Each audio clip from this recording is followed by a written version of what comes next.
All right, now race has been a hot button issue for 2020, and this week, Jewish, quote, whiteness is in the spotlight. Prominent Jewish writers are slamming the author of a New York Times op-ed endorsing preacher Louis Farrakhan by failing to mention his anti-Semitic and homophobic views.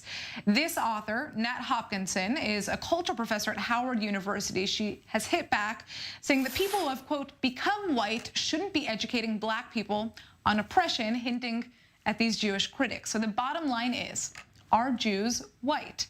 Well, joining us for our weekly segment, Bottom Line, is Algemeiner CEO David Efunes. So David, let's jump right in. Genetically speaking, are Jews white?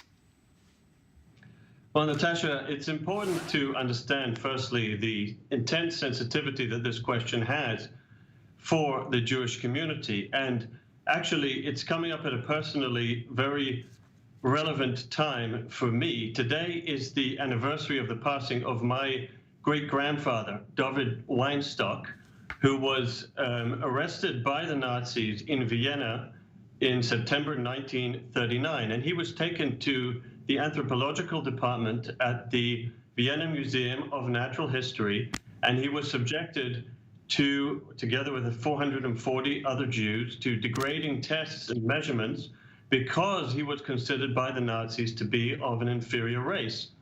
So it really is the height of irony and insult that when Jews express concern about anti-Semitism being ignored and a blindness to anti-Semitism, they're then lumped into the white category.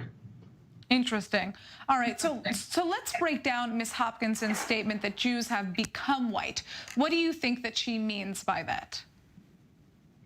Well, in the language of wokeness, which is, how I would describe the ideology to which she belongs, whiteness isn't just a description of the lowest rung on the ladder of victimhood. It's a pejorative. It's an accusation. It refers to an oppressor, a ruling class, a occupier, or a colonialist, right? So really, in effect, this is another slur that's being used against the Jewish community when they're sort of being branded with this label. Now, most bureaucratic forms in the U.S. require race identification, but limited options exist for many minorities who fall between the cracks here. Is the American system of race identification flawed, in your opinion?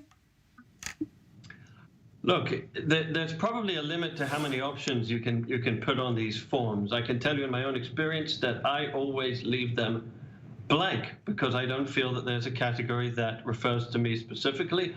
And I'm sure that's the case with many American Jews and many other minorities across the country. Whether there are more detailed categories that can be introduced, I think that's a question for the bureaucrats, and obviously there's a question over the practicality of that, but certainly to take into account categories that are not currently accounted for would not be a bad thing.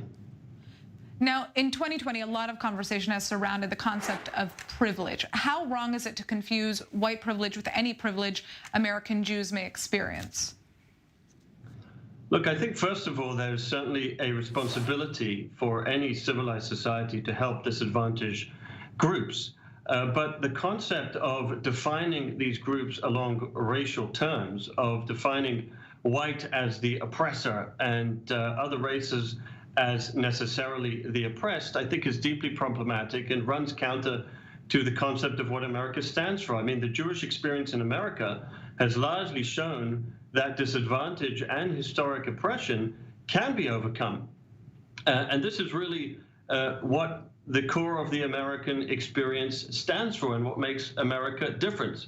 So sort of defining and throwing people into boxes on the first day, even from childhood, which some of this ideology works, I think is damaging and certainly not helpful in terms of the bottom line result, which is allowing every person the opportunity, the bottom line goal, which is allowing every person the opportunity to achieve in America, no matter where they come from, what their background is, and certainly what their race is.